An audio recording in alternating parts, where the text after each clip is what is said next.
Dre all day. Now tuned in to the show where you learn the discipline to show up day after day, to do the work, the confidence to put yourself out there boldly and authentically, and the mental toughness to continue showing up, doing the work, putting yourself out there even when the success you've expected to achieve has yet to occur. And on top of all this, you get a huge dose of personal initiative. What is that? That is the go-getter energy that moves any one of us, including yourself, especially yourself, to go and make things happen instead of waiting for things to happen. And then we put all this together into one framework, a series of frameworks, approaches, insights, strategies, mindsets, techniques, all underneath the umbrella of one unifying philosophy that is called Work on Your Game. My name is Dre Baldwin, also known as Dre All Day, and welcome to the show. And today's topic is doing things that do not scale. Now, before I get into this, explaining what this means, what it is, and how you can start doing it, why you want to start doing it, then how to do it. Let me tell you that I send out a daily motivation text every single morning to everyone in my texting community. You want to receive a message that's going to keep you focused, sharp, and on point every single day, for sure, straight to your phone. All you got to do is text me at the following number, 305-384-6894. And every day you'll get that daily motivation straight to your phone, free of charge. You can also reply to any of those texts and you'll be texting directly with me. That number, once again, is 305-384-6894. Now, this topic of doing things that don't scale. This right here that I'm going to explain to you here today, this is one of the key things that I still use. This is a key strategy. This is not a tactic. This is a strategy that I still use to this day to get ahead of possible competition, to get ahead of and stay ahead of possible competition. Because the reason why this is, and doing things that don't scale, just so everybody understands the concept of scaling, the concept of scaling, to keep it very simple, means finding something that is duplicatable and then finding out a way that you can multiply your efforts. In other words, to do something, instead of doing it 1 to 1, you can do it 1 to 1,000. So instead of sending an email to one person, take the same email and send it to 1,000 people all at the same time. Right? That's scaling. So instead of sending 1 to 1, you're scaling it up by going up to sending the same message to 1,000 different people. That is scaling. Now, that's something that I still do. I do send emails to a lot of people. I got an email list with a lot of people on it. Many of you who are listening to me right now, you get emails from me all the time.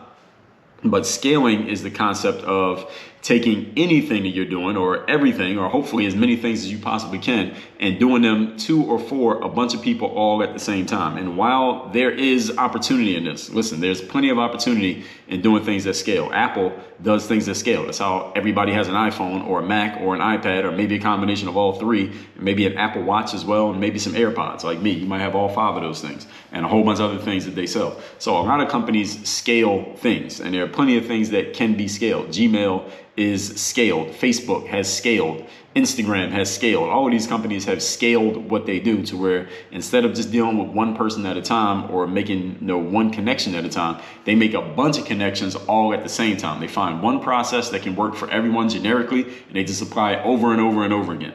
Now, while I do use this concept, I do use this strategy of scaling for certain things, I still take time and energy and attention out of my work and focus it on things that do not scale.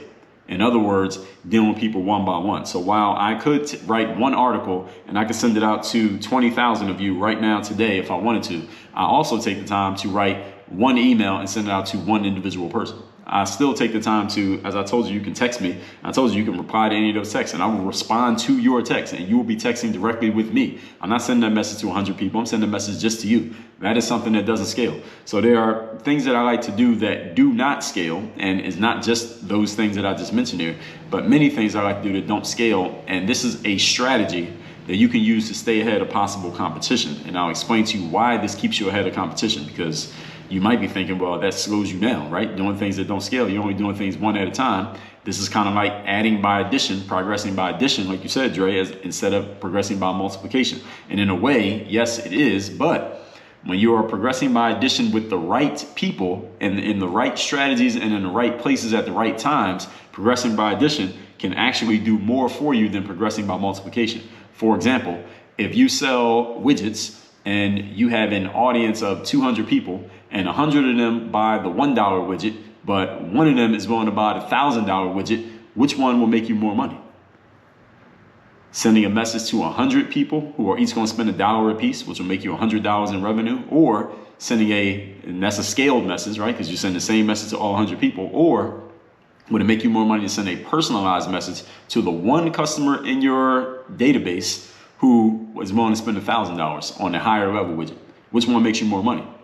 Of course, the second customer, because they want you make $1,000 revenue on that one person, whereas you only make $100 revenue on all 100 of those other people. So the quality of who you're dealing with, why you're dealing with them, what their needs are, and how you can serve them, all of that matters when it comes to what you're scaling. So scaling is not necessarily always the best route. It's not always the best way to go with what you're doing. It depends on several factors. And these are all things that any of you who's in business, and all of you are in business on some level or another, these are things that you need to be considering when you're figuring out your actions. And this conversation is very much about qualitative versus quantitative improvement. Quantitative means doing more of something. Qualitative means doing a better version of something. And again, you could have 1,000 people buy from you, but if they each spend $1, you made $1,000. But if you have one person who's willing to spend $2,000, which one should you spend more time with? The $2,000 one person or the 1,000 $1 people? Which one makes you more money? So this is the concept of scaling and why maybe sometimes you don't need to scale. But many people these days, I'm telling you why this is a strategic advantage for you.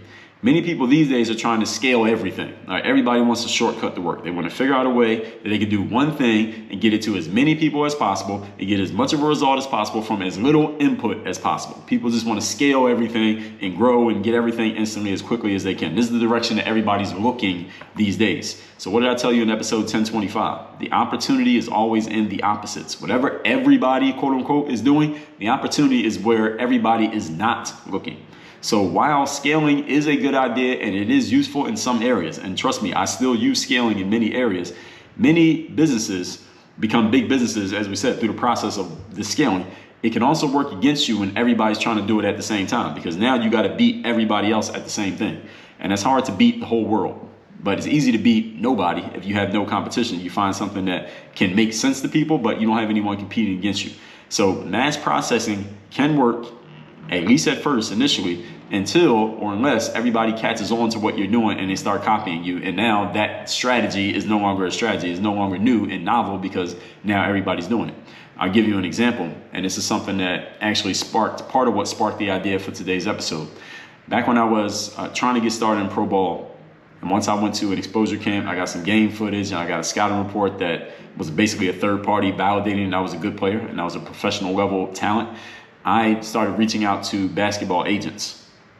And I reached out to every agent, and at the time I was cold calling agents. I mean, literally picking up the phone and calling basketball agents and telling them who I was and getting them interested in me, sending them my game footage, physical VHS tapes. You don't know what VHS is, Google it or ask your parents. And that's how I got my first basketball agent. And then I got into pro ball. But then later on in my career, I found myself a free agent again. And at that time, I wrote about this in my book, Work on Your Game. This was in 2007, heading into 2008. I sent a whole bunch of emails trying to get myself signed to a basketball team. I sent so many emails. I was emailing the same teams over and over and over again, just trying different variations, different combinations. And I wasn't sending the same message to everybody. I was tailoring my message and trying different things and trying to make it work. I figured out, I can't even say I figured it out, but I found a combination that did work because I got a response from a team. That team signed me, and that's how I got my playing contract in Montenegro at that time. And I actually put it in my book, Work on Your Game. So if you have read that book, you'll see the actual email. I'll put it right there in there for you to see it. And the point is, I remember writing about in my book, The Overseas Basketball Blueprint, which you can see if you're watching on video, you can see it right over my left shoulder right here, that blue book. In The Overseas Basketball Blueprint, I wrote about sending emails to agents, and I've written many articles about it, how you can email agents and or basketball teams to try to get yourself on. Now, at the time when I was trying to get on, that worked. The thing is, once I put that information out there and a bunch of other players caught on to it and they started doing it, it was no longer a novel technique because now everybody's trying to do it. So it's not novel when everybody's doing it. It's only novel when you're doing something that everybody else is not doing. Again, the opportunities and the opposites. So at the time when I was doing the emailing of teams and agents, there weren't a lot of players doing it. But then when all the players started doing it, it was no longer a thing. The teams caught on to it, so then they stopped responding to emails because now they knew that we get 100 of them every day from basketball players. So you have to be strategic in your actions, even when you are scaling and knowing, are you doing the same thing everybody else is doing, or are you doing something novel and new? Now let's get into it so you can understand this better. Point number one, the topic once again is doing things that do not scale. Personalized attention. This is number one point. Do you like personalized attention? I think you do. Who here does not like personalized attention? Who's listening to me right now, you like to be treated like just another number. You like to be processed by people. You like to be treated like you're just a number on a spreadsheet or a name on a spreadsheet. You're not actually human. You don't have feelings, that, you know, your thoughts and your ideas and what you're going through doesn't matter. You just want to be processed and treated like cattle or some sheep, or, you know, one of the chickens that get their head cut off in those food documentaries. Who listens to this likes to feel like that? And you don't like personal attention? Okay, what I thought, nobody. You cannot name one human being who does not like personalized attention. This point alone, if I ended the episode right here, this should be everything you need to know about doing things that don't scale. Human beings love personalized attention. Everyone likes to feel like they matter. Everyone wants to feel like you are thinking about them and only them. Everyone wants to feel like you are listening to them and their needs and what they want and what they care about, and that your actions are tailored around the fact that you were listening when they told you how they were feeling, what they're dealing with, what they're going through, what they want and what they don't want. Everyone not only likes it, people love that.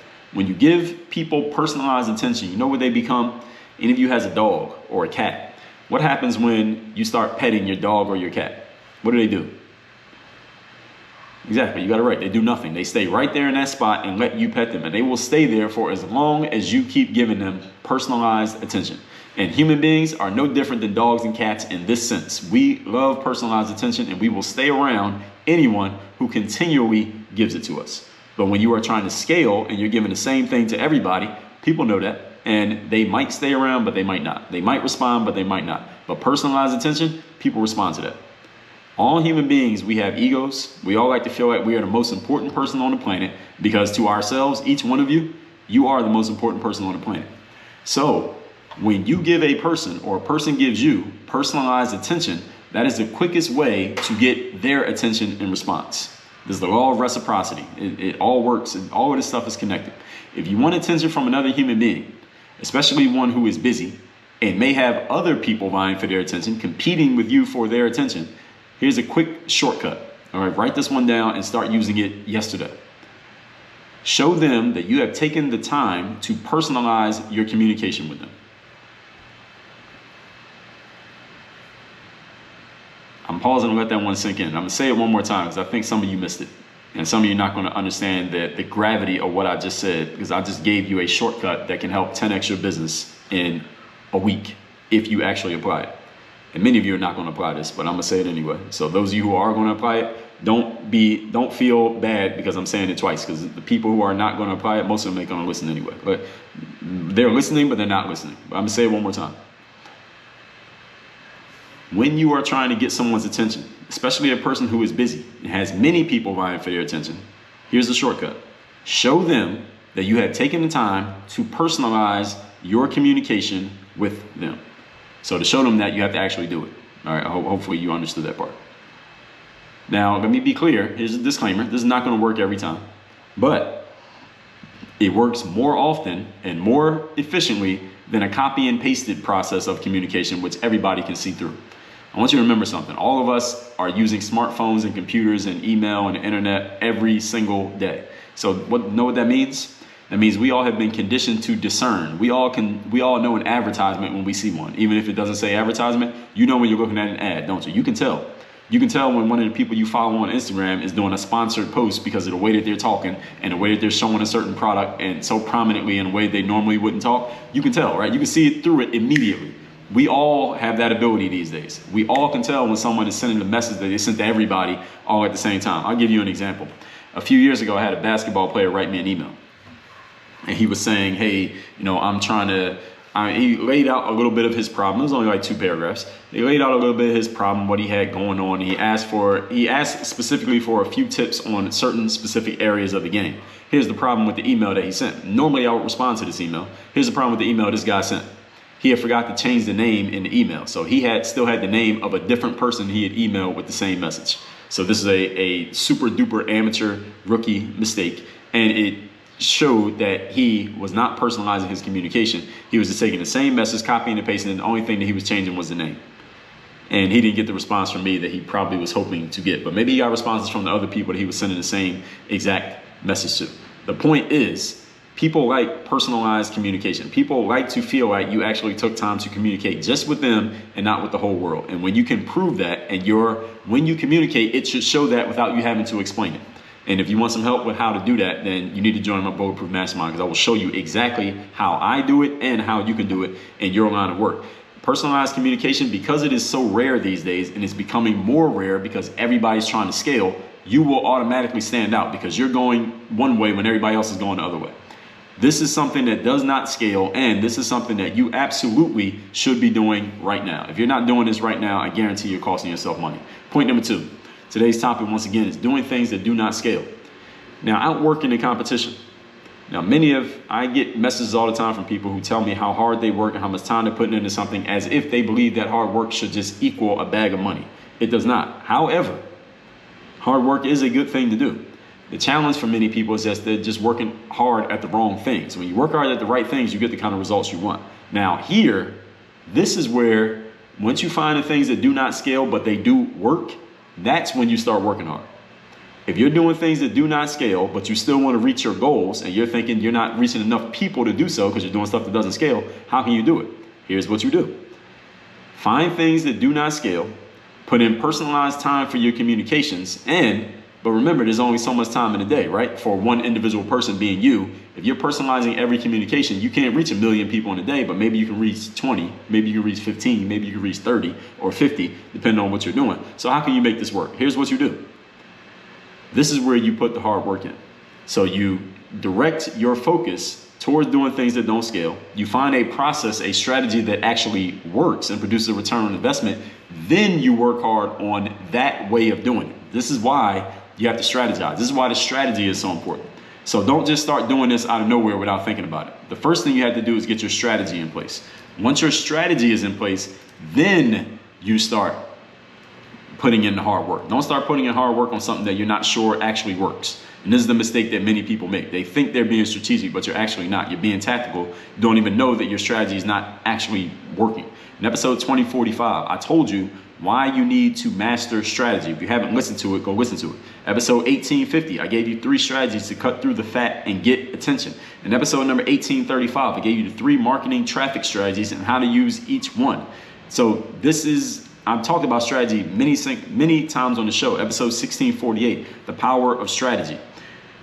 And so many more on strategy. I'm not even gonna list them all.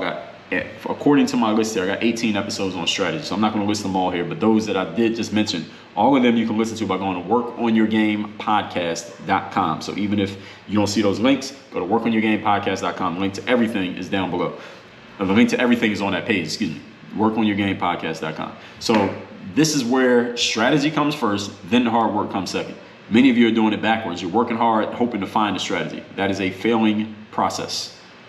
This is where once you find something that works, that does not scale, this is when you show up early and stay late. Here's where you do more than what everybody else is doing. So while I am the work on your game guy, and I am a person who will tell you that hard work, at the same time, I'm a person who will tell you hard work is not the key to success. Even though many of you falsely believe that, you've been taught it your entire life, it is a lie. Hard work does have its place though. I'm not saying hard work doesn't matter, it's just not the key to success. You need to know when and how to use hard work in a strategic way, not just a haphazard random way. And the answer is not all the time. All right, hard work is not always the answer to your problems. So when you're doing things that do not scale, that's when you use hard work. Keep doing them, and I guarantee your ROI will be higher than a person who is scaling 10 times more than you, simply because you're getting a higher return on investment for each level of effort. If the things you're doing that don't scale are producing a return, you want to do as much of them as possible. Is everybody clear on that?